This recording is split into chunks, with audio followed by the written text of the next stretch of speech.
Hello, and welcome to another live broadcast with MedStar Health. My name is Michelle Bowman, and today I'm joined by cardiologist Dr. George Ruiz and cardiac surgeon Dr. Brian Bethea. Today we're going to be talking about mitral valve disease. It affects more than 5 million Americans and can cause abnormal heart rhythms, blood clots, heart failure, and stroke. So if you'd like to learn more about reducing your risk and how to treat mitral valve disease, stick around. Share this broadcast with your friends on social, and ask your questions in the comments. We're going to take some time to answer those as well. So welcome, Dr. Ruiz, and welcome, Dr. Bethea. Thank you you so much for joining us today. Before we get started, could you each tell us a little bit about yourselves? Sure. My name is George Ruiz. I'm the Chief of Cardiology at MedStar Union Memorial, Good Samaritan, and Harbor Hospitals, and a big collaborator with Brian. We both work together on complex patients that have structural heart challenges. Great, my name is Brian Bethea. I'm a cardiac surgeon who specializes in both minimally invasive mitral valve disease as well as transcatheter mitral valve therapies. It's all about trying to get the patient back and restore them to life so they can enjoy it. That's always good. Thank you both for joining us today. Let's take some time to answer our questions. So first off, what is mitral valve disease? Well, I think that before we jump into what the mitral valve is, I think it's important for the viewers to understand a little bit basic about how the heart works and what the valves are. Mm-hmm. So the heart is really the center of the circulatory system. It's a pump, and it does two main things. It fills with blood and pumps blood out. And in order to work efficiently, the heart has small valves inside of it that keep the blood flowing in one direction. The whole point of the valve is to open to allow the flow of blood between chambers of the heart and then close to keep the blood from flowing backwards. The challenge with mitral valve disease, and actually the disease of any of the valves, is that the valves can either become narrow, which in medical terms is called stenotic, or the valves can become leaky, which we call regurgitation, regurgitant valves. And in some cases, valves can be both stenotic and leaky. The point of it is that if the valves become stenotic or leaky, if they become narrow or leaky, then it can lead to a circulation that's not efficient. And that can lead to symptoms. Patients can typically feel shortness of breath, sometimes chest discomfort, and it can really limit people's lives. Going back to what Brian said, the goal really is to get people doing what they want to do. And valvular heart disease is one of those things that can really keep people from getting their goals met. All right, thank you for explaining the background for that. I think that's very important. So how is mitral valve disease diagnosed? Who diagnoses it? Is it your primary care doctor that you should see first, or should you see a cardiologist? Well, it really depends on how the patients present. There are lots of ways that patients with valvular disease can present. A very common symptom is shortness of breath. Patients may find that doing the same amount of things that they used to be able to do, now they either can't do it or do it with significant shortness of breath. This will often lead to them going to their primary care, who will get this history, listen to their heart. They may hear a murmur, which is a term that we use to describe turbulent blood flow. So if the valve is leaky or narrow, it can create turbulent blood flow that the cardiologist or the primary care doctor can hear when they listen to the heart. Mm-hmm. This will typically prompt an echocardiogram, which is an ultrasound of the heart. This will allow us to visualize the heart muscle, the heart valves, and often make the diagnosis that there's something wrong with the valve. Okay. At that point, we then try to figure out, does it have severe issues or is it mild?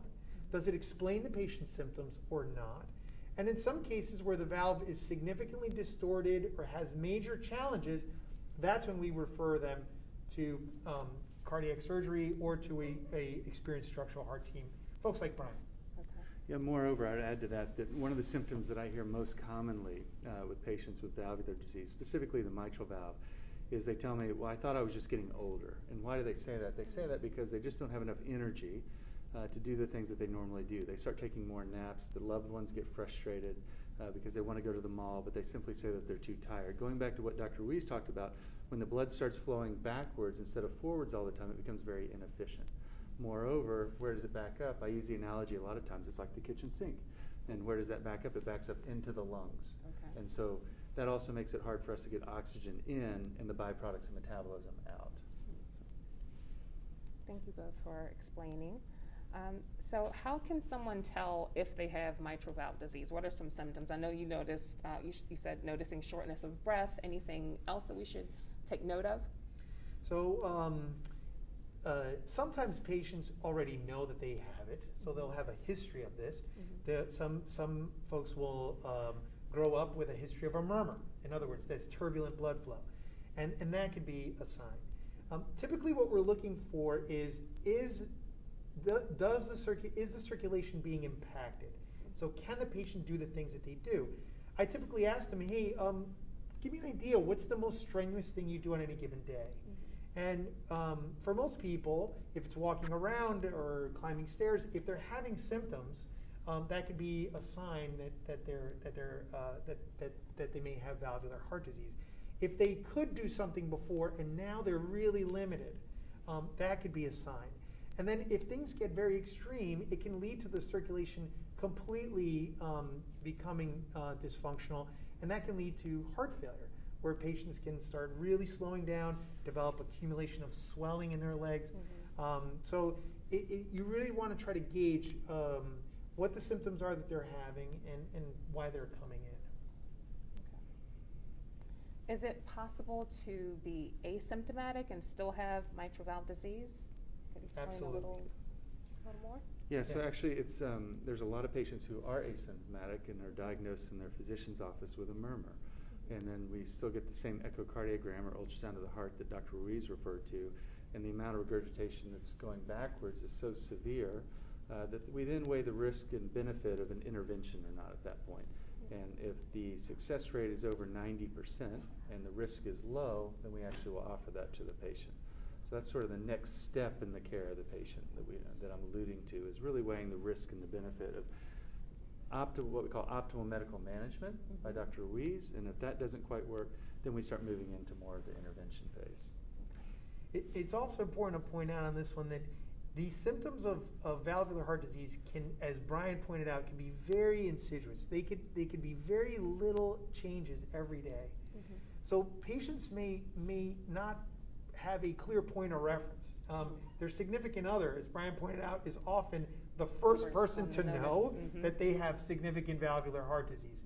Because if you have a leaky mitral valve and it's moderately leaky today, and then tomorrow it's just a tiny bit more or a tiny bit more, patients may start to themselves not do the things that make them uncomfortable. Right. And then so you will ask people, hey, how do you feel? Can you do things? They're like, yeah, I'm fine. But it's only in retrospect, when you start connecting the dots, you start to really see that this story started many years ago and that they've gradually limited their life in a significant way. And that's why when there's significant others in the room, that often can really tell the whole story. It does indeed. And I think another patient population that's fairly common with mitral valve disease, and it's one of the complications of mitral valve disease, are patients with atrial fibrillation. So if you're a patient who has a murmur and you've developed atrial fibrillation, you might ask your physician about specifically, do you think that I might have mitral valve disease that needs to be investigated further? I think we see that quite a bit, at least on my end, because I also work closely with the EP cardiologist, and oftentimes they're referred to patients with atrial fibrillation, but the real problem is underlying mitral valve disease. Along the same lines, I think it's important for folks to understand that the mitral valve, and Brian can speak to this, is a very complex structure. I mean, it is not just a little door that opens and closes. It's basically like a suspension bridge that's hung upside down, like a chandelier. So there is a door that opens, two doors that open and close. It has a bunch of cords that are connected to it, and then muscle that is connected to the wall of the heart. The reason why this is important is because if viewers have had a heart attack in the past, and they were doing well after their stent, let's say, and then suddenly they're getting more short of breath, it may very well be that the valves have been impacted by the heart attack, and that the valve now is becoming dysfunctional. So if you've ever had a stent or had any challenges with your heart before, and you feel like you're slowing down, an echo really is our first go-to to make sure that the valves are intact and functioning well. All right.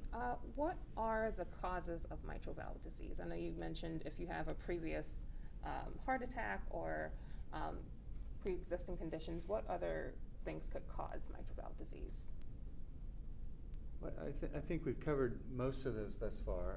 The last one that we haven't really covered is the one, like with what George just mentioned about the suspension bridge. I use the analogy of a parachute, and that the parachute, the muscle is the patient's arms. Excellent. And that the parachute has cords coming down. I think that's a pretty easy visualization. If one of those cords were to either become loose, then you can imagine like it would be fluttering in the air, and that can lead to regurgitation. Or if one of the cords was to actually break, then the valve becomes completely open the whole time. So that's kind of the last patient population. They're usually there's no necessarily genetic component, but it does tend to run in families. Patients with a diagnosis of a long history of panic attacks, there's a 10% association with patients with panic attacks. So, if you suffer from severe anxiety and you have a murmur as well, that you might want to, have close follow-up of that. And then lastly is a little bit smaller of a population, but patients with connective tissue diseases. We know that they oftentimes have mitral valve disease in addition to, it's been pretty well documented about aortic disease and coming to the ER, especially given about 10 years ago when a very famous patient passed away. But those patients also come with mitral valve disease. And we're talking about the Marfan population, among others. So, yeah. We typically think about mitral regurgitation, and we break it into two big categories. One is primary, and one is sort of secondary to other things. In the first one, we think about something functionally wrong with the valve itself.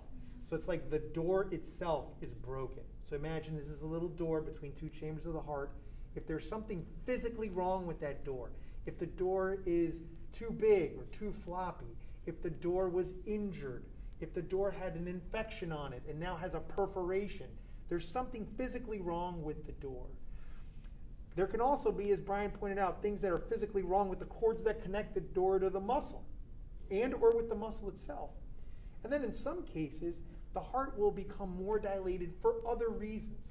And as a heart failure doctor, these are a lot of patients that I see. The heart will remodel. It could have been that they had heart attacks and then the heart remodeled and got larger, or they had a viral infection and then had inflammation and the heart got larger.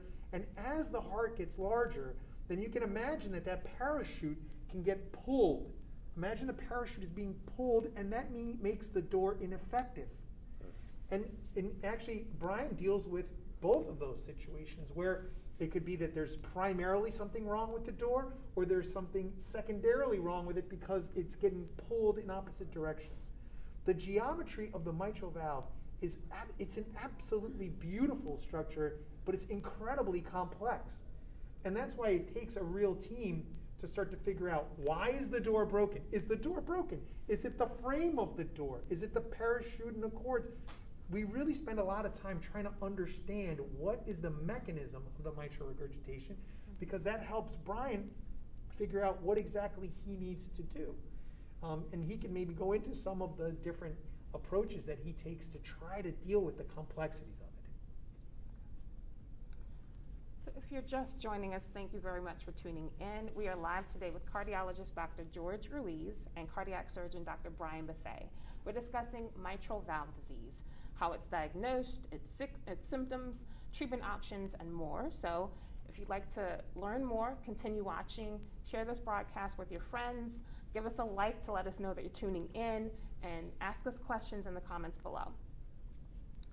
All right, so I think you touched on this before about the certain populations that are more prone to developing this, but could you re-explain it, I guess, for those who may be just joining, who are more prone to developing mitral valve disease? The groupings that I think about primarily for who develops this, there can be folks that have structural issues with the valve itself. These are the classically like the mitral valve prolapse group, where the valve itself, the door, has extra tissue that over time makes the valve dysfunctional and leaky. So these are primarily issues with the valve. A lot of those patients may also have issues with the cords that connect them. The cords themselves may become too elastic or inelastic, leading to them tearing. So these are patients, as Brian pointed out, patients that have connective tissue disease or something that's inherently wrong with the valve. As we move down the structure to where those cords connect to the muscle and then the wall, then a large category are patients that have ischemic heart disease. Ischemic heart disease means that someone has had a heart attack and or has an imbalance between supply and demand at the heart muscle level. So patients that have had stents, patients that have had previous bypass, patients where one of the walls of the heart is not working well. And it's important because the wall of the heart has the muscle that then connects to the parachute. So if the wall's not working well, then you can imagine that the parachute won't work well. Right. And so patients, large category, ischemic heart disease. Anyone who's had trauma to the valve before, if you've had endocarditis, which is a term that we use to describe an infection of the valve. Okay. And then there's a small category that have congenital, so patients that are born with these issues. If you have cardiomyopathy, which means that your heart muscle itself has an issue, or heart failure, then it's very common that they also develop mitral regurgitation because the heart will dilate, and as that dilates, the muscle that connects to the parachute also gets pulled apart and the valve gets splayed open. So those are the large kind of groups. Brian, any of that I may have overlooked? I think that's the general grouping that we look at, yeah. All right. So I think we did touch on a few of these, but what are the different types of mitral valve disease? For instance, mitral valve prolapse, mitral valve regurgitation, mitral valve stenosis. Yeah, so mitral regurgitation is what George was just talking about. And so if you have the mitral valve going like this, and then if in the ischemic disease, someone who's had a heart attack before, or has had stents or or potentially previous cardiac surgery bypass, instead of meeting together in the middle, they start to look more like pinball flippers. And so there's a big hole in the middle that they're not stopping the blood from going backwards. The other is the mitral valve prolapse, where either the leaflet, the chordae, which are the cords below with the parachute, become loose or break, and then one part of the leaflet is then flipping up above the other, and then that creates a hole in which it goes backward. And then stenosis is usually when somebody has had undiagnosed rheumatic disease, or patients who have renal failure, and they develop a lot of calcium around the door frame, as Dr. Ruiz mentioned, or even onto the leaflets. And so instead of the leaflets being nice and pliable, they struggle to open, and then they also struggle to close. And so that creates a situation where you can be both narrow or stenotic, as Dr. Ruiz pointed out, but also could be regurgitant or blood flowing backwards at the same time. So those are the general categories that we see. Now, all of these, it should be kept in mind, all of these are underdiagnosed, okay, by physicians, and there's millions of patients who are out there who we now have treatment options that we could treat that historically we couldn't treat 5 years ago. So it's a very exciting field to be involved in. Awesome. So what are risk factors for mitral valve disease? What should people be looking out for? Is there anything preventable that they can maybe stop it in its tracks? I encourage people to engage the world physically. Daily activity is an important way for you to know that your cardiovascular system is working well. If you're sitting around watching TV all day, or you can watch this, but then do something physical. If you are doing stuff physical, that is putting challenges on your circulatory system. And if you find that you can't meet that challenge, that should be a red flag for you to come in and be evaluated. What Brian pointed out is very important, that as people age, they start to think that this is a normal part of aging. Well, I want to just tell the folks that are watching, folks who are older can climb stairs. Folks that are older can jog if they don't have other orthopedic issues. Folks that are older can go to Costco. They can go to the mall. They can do things. So if you feel like you can't do these things but used to be able to, it may be a good time to get your heart looked at. I also want to have the viewers understand that we can try to figure these things out non-invasively. So they can go to a cardiologist, we can do an echocardiogram, we can start to understand the anatomy of the heart and how that translates into how they feel, without having to open the chest. Today we happen to have Brian here, which is awesome, but it's something that you don't need a surgeon to open your chest to see what's going on. We have the technology to see it. The other thing I'd like to tell people is that the ball is moving. In other words, the markers are moving in terms of when we intervene on this. When I started in medical school, and I mean, I don't want to date, and Brian, I don't know where we were relative to each other, but we would often wait for patients to have symptoms before we intervened. We felt like the presence of symptoms justified an intervention. That's not the way we think about these things now. Right. Folks like Brian have gotten incredibly sophisticated at doing these surgeries, often with very minimally invasive approaches, and this has led the whole field to rethink when the right timing is. A lot of the discussion back and forth between Brian and I is, we recognize that they have a valve issue, we recognize that it should be intervened, when do we do that? And that's why it's really important that if we're having that question that in our mind, that we try to have the luxury of doing it early. Yeah. Because if you wait too long, and this is important for folks to know, if you wait too long, the heart muscle runs the risk of getting very weak. And there may be situations, and Brian can speak to this, where the patient and their condition have moved beyond where Brian can adequately do something about the valve. And then we're talking about things like LVADs, left ventricular assist devices, and or transplant. So it's really important that we catch this early. So if you're on your couch and haven't gotten up in a while, this afternoon, be inspired. Engage the world physically. See if you can do things. If you can't, then get evaluated. And we can do that with non-invasive means and really understand what's going on. Amazing. It's always good to be preventative, especially when you have the time. All right. Let's see. So does having mitral valve disease increase the possibility for additional heart conditions in the future or any other types of conditions?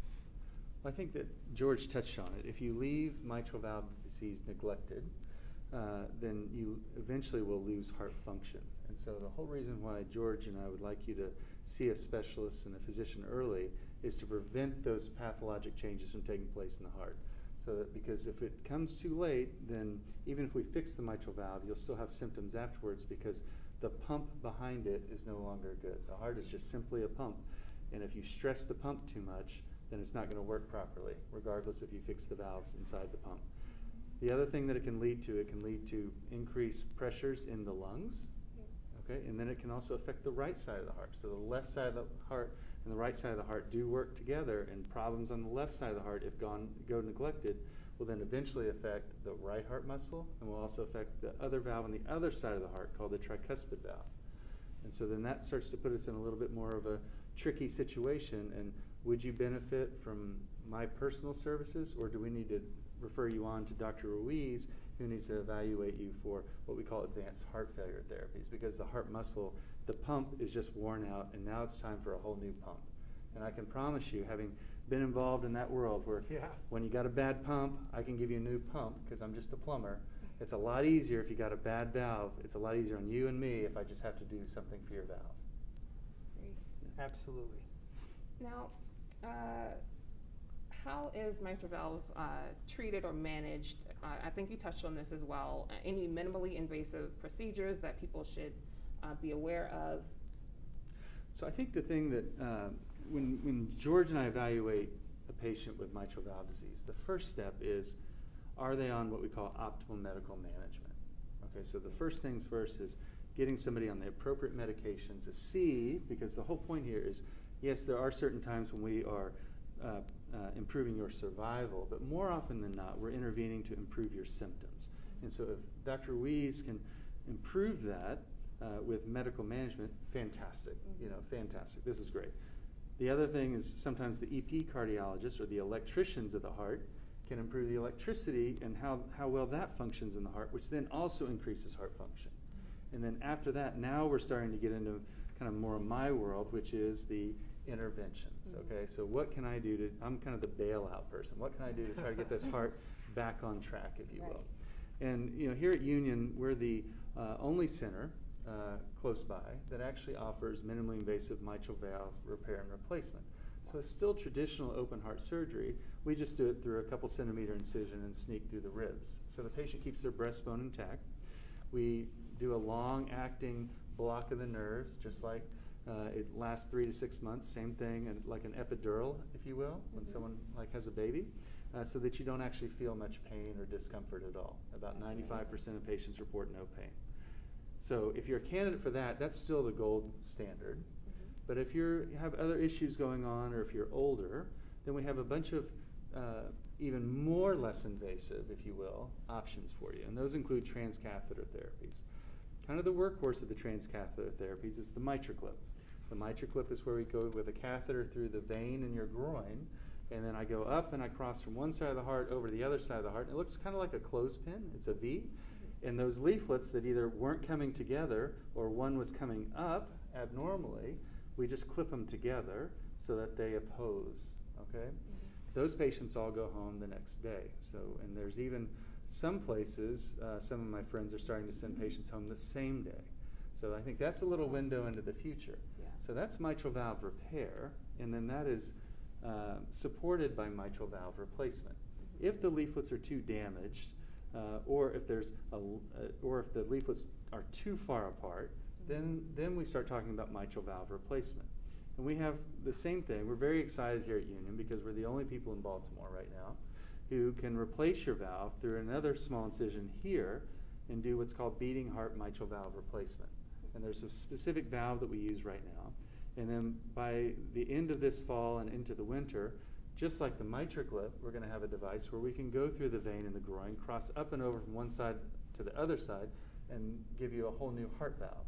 So we're really working hard to make open heart surgery via breaking the breastbone and having to put it back together, and then 4 to 6 weeks of lifting nothing more than a milk carton, a thing of the past. And we are headed in that way in a very, I would say, almost rapid process if I think about where I was 5 years ago with these technologies. That is true. George, do you have anything to add to that? Well, I'm just really excited. I'm Yeah. really excited Yeah. about the skill set that our team is bringing to bear, and the fact that we can now do things that when we started in medicine seemed just magically impossible. Yeah. We've really come a long way, and I think that would be awesome for viewers to understand that there are now more options than ever before. That makes our job complicated because we're always trying to figure out which size fits you best. Yeah. Yeah. What is the best option for you? But that's a along great that thing line, for if I you. can- If I Yes, can interrupt you please, for of 1 second, course. is because we have all the tools in the toolbox, if I was just a traditional open heart surgeon, you came to me with mitral valve disease, then I'm going to do a sternotomy and break your breastbone and do it the traditional way. And there's nothing wrong with that. However, we may have other options here that will get you back to living life sooner. Yes. Okay?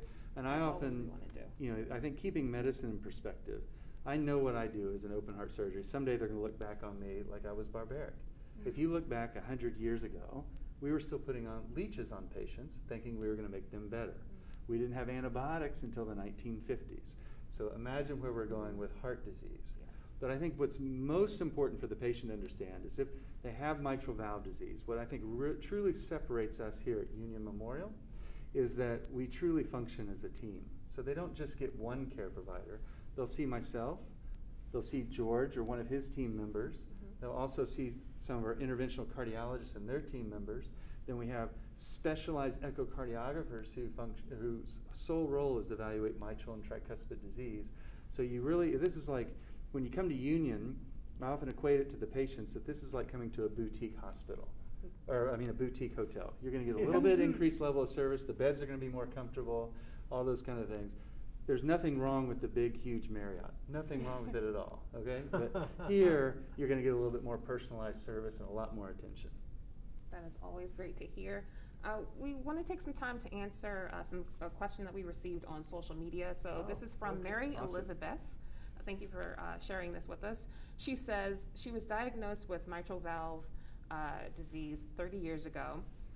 Fast forward, her new doctor says that no tests were ordered because she didn't experience any symptoms.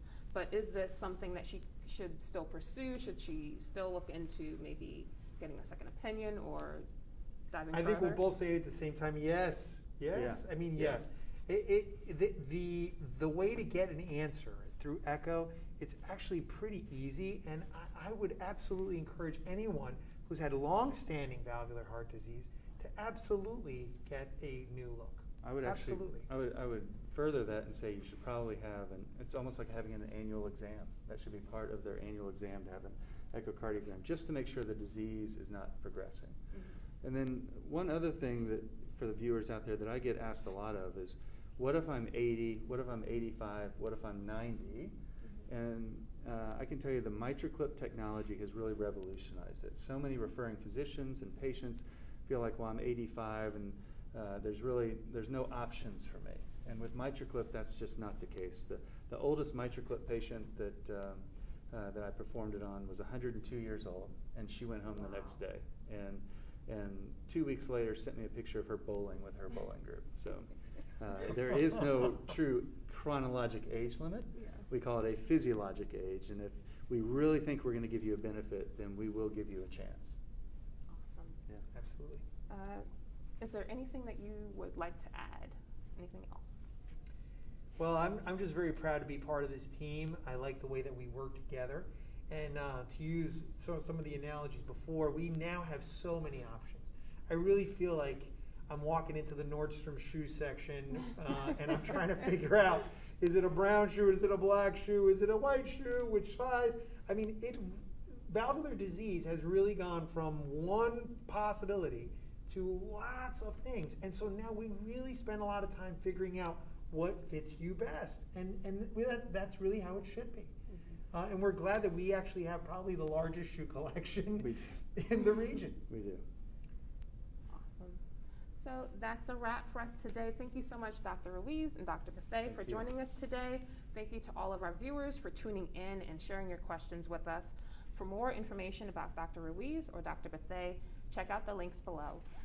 Also, stay tuned for a special presentation in Spanish by Dr. George Ruiz as well. We'll see you next time.